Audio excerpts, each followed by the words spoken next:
feedback mechanisms. The regulation of gender as a category then becomes wholly embedded within the logic of consumption, where categorical behaviours are statistically defined through a cybernetics of purchasing and research that marketers have deemed valuable for identification and categorisation. So we might move then from the history, and actually if we go back and we read Michel Foucault and talking about the 18th century, there's a real claim to be made that with hermaphrodites in the 18th century, the hermaphrodite themselves got to choose what gender they were. They simply had to stick to it once they'd made that choice. We move into the 19th century and we see the discourse of medicine taking over, where we get doctors coming in and telling people what gender we are based on a technologically enhanced diagnosis of what our body looks like. And we take that all the way through consumerism in the 20th century, where we see products designed to perpetuate particular kinds of gender norms suddenly flood the market. Where we end up with when we get here is that computers are making determinations about what our genders are based on our patterns of consumption, and then they feed back those patterns of consumption to us in order to reinforce the gender norms that we've already laid out. Now, this could be done in multiple ways. It could be done, if advertisers wanted to, they could make us produce millions of new gender identities simply as a great way of doing it. If you want to create a new gender formation, you can then sell loads of stuff to it that will make that gender recognised and hold a place in public discourse, i.e. like Jaden Smith buying dresses. If we make a gender formation of straight men who just wear dresses, that creates us a new market. We could equally use it cynically to reinforce binary modes of male, female, to the exclusion of all others. The question then that's going to be going on in all of this is the extent to which we retain that ability to participate in the construction of our own identity, or whether what we're seeing here is really a co-optation of the body as a kind of endocrine system for the production of natures by capitalism that leaves us with relatively little role in what we end up being. Okay, I'll leave that there. Thank you.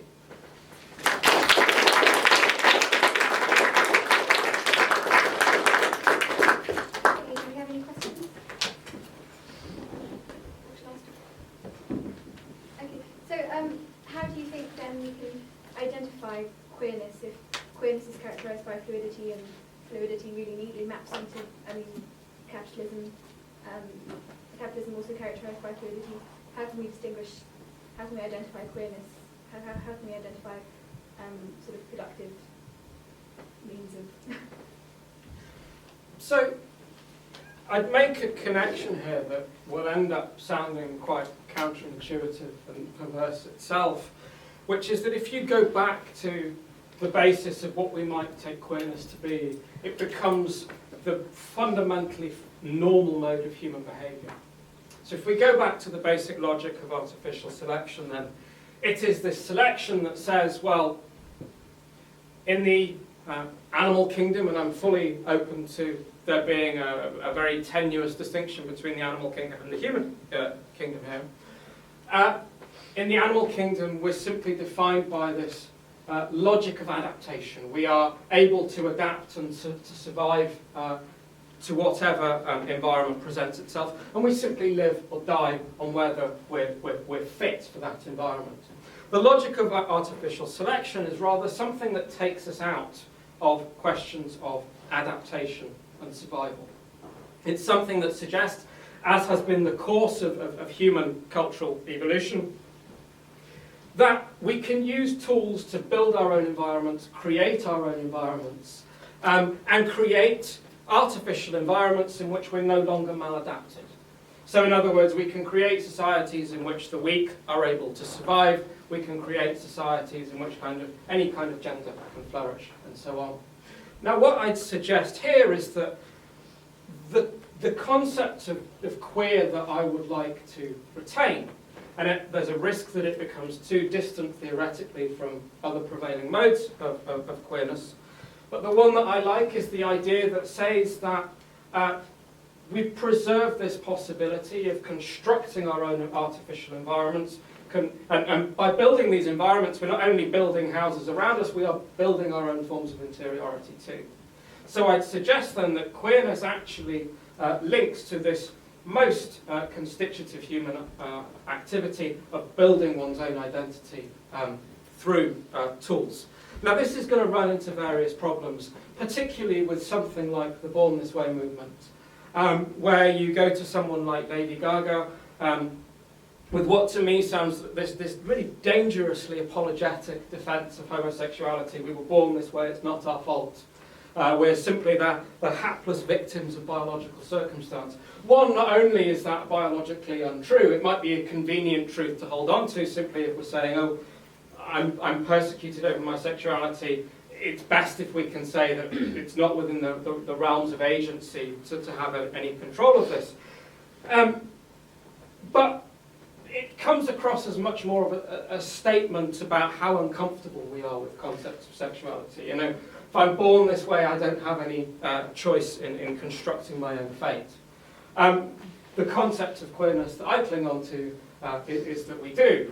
Now, that might not be to say that a gay person can unmake themselves as gay. I mean, it stands to logic that actually you can. You can be a celibate priest, you can be a celibate anybody if you want. It's just not something that you might want to do. So you're kind of talking about queerness in a sort of constructive as opposed to deconstructive way, in terms of building as opposed to deconstructing and kind of permanent fluidity, which is sort of...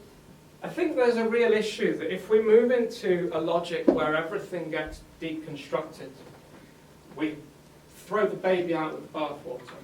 So the human has become such a dirty term for deconstruction. The risk there is that the dirtiness of that term will open up to situations where not wanting to treat someone as human ends up being a form of persecution. So we can start talking about dehumanizing forms of activity in the workplace, for example, where you're supposed to show that you'll move to anywhere in the country to find work. You don't need a community, you don't need any stable basis or a long-term contract or anything other than 0 hours wages and so on.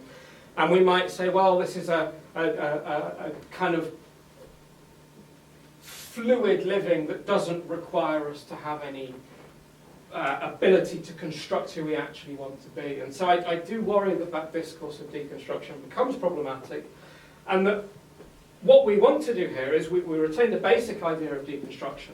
There is no such thing as biological essentialism. There is no such thing as a biologically essential human, but we preserve the idea, but that doesn't mean that these terms are totally empty, totally vacuous. We can go about constructing them in a way that will prove useful, beneficial, and so on. Question in the back? Yeah. So because you say that gender and sex are so tied to capitalism and the way gender is sold, would you say that obviously the notion that sexuality to extent and then gender and sex are constructed and are not natural is obviously evident to probably most academia, some students, but it's still quite an I mean, on a day-to-day basis, people don't think about gender as being constructed. People think women and men, that's it. And so does that mean to educate people on this notion to radically change the mindset, and then the discourse, the sort of social discourse of man and woman and gender? Would that mean that we have to get rid of capitalism first, because capitalism is the system which endorses gender as static and natural? So the first thing I'd say there is that capitalism isn't one homogenous thing. We only need to go back 20 years or so to find practices that weren't nearly as bad as they are now. So we don't need to be absolutist about it. Where I'd say that this becomes significant in terms of the broader relationship between artificial selection and capitalism is that what we see with contemporary modes of economics is that there is a real drive towards the naturalization of artificially constructed things. So you take that economic logic of there is no alternative to austerity, for example. And that's a line lifted straight out of 19th century evolution. There's no alternative there. And this can get perpetuated as a way of saying that we've simply got no choice but to adapt to the circumstances that get imposed on us. And so if you read someone like Judith Butler, the language of Butler is so often one of survival. I adopted heteronormative modes of dress in order to fit in with society and survive. I put myself into this particular position in the workforce of accepting no union relationship, accepting wage cuts and so on, because this is what I needed to survive. What I would like to be able to do with that is simply, in the first instance, to denaturalize that logic of adaptation and survival when applied to human social life, and say that these forms of construction shouldn't simply be about fitting in. There is a bigger question here about, should we be adapting to the artificial environments, the modes of work that the economy imposes on us, or should we be aspiring to adapt to the fact that the planet's about to collapse, for example?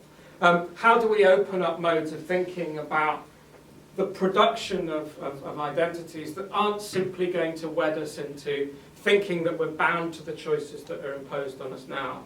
And something like this logic of adaptation, the worker simply is required to show flexibility or resilience at the level of international aid. Countries are required to show resilience. They can adapt to whatever is going to happen to them. Well, actually, that becomes a kind of passivifying logic where you just stand there, get hit in the face by God knows what, and are expected to take it. But if we come back to this notion of the possibility of constructing one's own future, we can do that without having to run into all kinds of contradictions with biology that tells us that adaptation is the order of living here. There are multiple modes of living that don't require us to be fundamentally wedded to one or the other. Sorry. Chairman, I've been allowed to ask a question. I don't belong to that. I think it's a great privilege. Thank you very much. I like very much what you said. It sits very plausibly, me persuasively, on top, if you like, of Freud's essay, on femininity, I suppose how you translate it, where Freud says there is no biological sex. The word gender has been invented. Human bodies are in themselves, I'm not going to say essentially, in themselves bisexual. We have secondary, primary sexual characteristics mixed up and jumbled up in just a sort of almost, well, in the statistical way that what your diagram showed. And Freud then goes on, much to the annoyance of practicing females in the world, to talk about obviously how traditional gender then gets established on top of that fundamental, if you like, bisexuality. So it is a social construction, and it is driven by patriarchy and so on and so on and so on and so forth. And we end up with penis envy and all those other interesting ideas. I was wondering how we might work with this kind of idea in a pre-capitalist age. It's very plausible, of course, or in non-capitalist society. It's very plausible, of course, how these algorithms, through feedback loops, end up suggesting and constructing our behaviour, reinforcing certain inclinations this way, weakening inclinations the other way, and so on and so on and so forth. But how does it work in a pre-modern world? How does gender assignation work in a pre-modern world? Perhaps more to the point. I was thinking of, say, the Soviet model, where we have, the wonderful invention of female emancipation as tractor-riding women, who, in addition to bringing up a family, drives her tractor, increases the productivity, and so on and so on and so forth. How are those norms established and reinforced in a non-capitalist society? So we'll often, for example, find gender norms persisting, but not with an overall framework of the market. If we go to something like tribal societies in East and West Africa, places where clitoridectomy is practiced, and we're not thinking about, I'm not thinking so much about assignations of gender here as forms of constructing and appropriating the body in relation to society as a whole. What we find with clitoridectomy is it's something that it's really very much a Western violation, where we kind of imagine everything beginning with this self-ownership of the body, and the individual is the starting point of society, and to take away a part of the individual without their consent is a fundamental violation of who we are. So it's, in other words, it presupposes to some extent the ontology of capitalism. We're all individuals, there's no such thing as society. Whereas if we go to tribal societies where clitoridectomy might be practiced, it's only perhaps relatively recently that women are becoming inculcated with the idea of themselves as individuals with an autonomous existence, and not simply part of one limb of the broader body of the tribe. And it's not just women that would think this. Men would understand their relationship in relation to that constructed social body anyway, which isn't at all to say that there aren't productions of gender and the male role and the female role within that, but they're organised around a kind of notion of the collective body of the tribe, or the collective body of the dictator around which the harem is organised, rather than being organised around individuals endowed with rights, endowed with consumer potential and purchasing power and so Last quick question. In what ways is the artificial production of gender norms bad?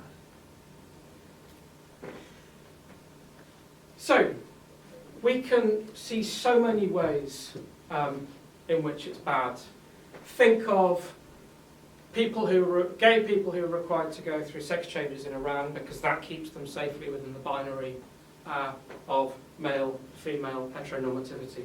Think of the still startlingly high rates of suicide among sex change patients. Is that going to be simply because we've been so thoroughly conditioned into thinking that there is a pole of male sexuality and a female sexuality, and not a continuum where anyone could lie across it? You know, if you look at the interviews with men who've been forced into sex changes, gay men who've been forced into sex changes in Iran, and they'll say, I didn't want this. I wanted to be able to create my own position on the continuum, but that wasn't available to me. What the risk there is that we get driven into forms of modes of production of gender identity that are going to be causes of unhappiness. And we can see this so often, actually moving away from what might look like an obvious case of gender, but it really is an obvious case of gender. The proliferating rate now with which male sexuality is being determined by exposure to porn. And there's a really interesting new book on this by a Stanford psychologist called Philip Zimbardo, who talks, for example, about how the breakdown of male relationships has forced men into positions where they learn about sex through pornography. This inculcates them in patterns of not understanding how intimacy works, thinking that all you have to do to have sex is mimic whatever behaviours you see in pornography. This is going to lead to increasing experiences of isolation, depression. It's also going to mess up spectacularly the whole reward system of the brain, so that you find yourself living not only pathological behaviours with regard to sex and pornography, but all your experience of desire, your relation to the future, your relation to everyday life becomes transformed. So the danger is then that not only can any source of power, not just capitalism, but the Ayatollah and the administration in Iran, can commandeer this process of the production of nature in ways that is going to be make people unhappy, to put it tritely, but also simply create possibilities for persecution where you happen not to be part of the continuum as it gets constructed in a particular society. That then opens you up to vulnerability, exclusion, persecution, and so on. Okay, we'll have to stop there. Thank you very much. Thank you.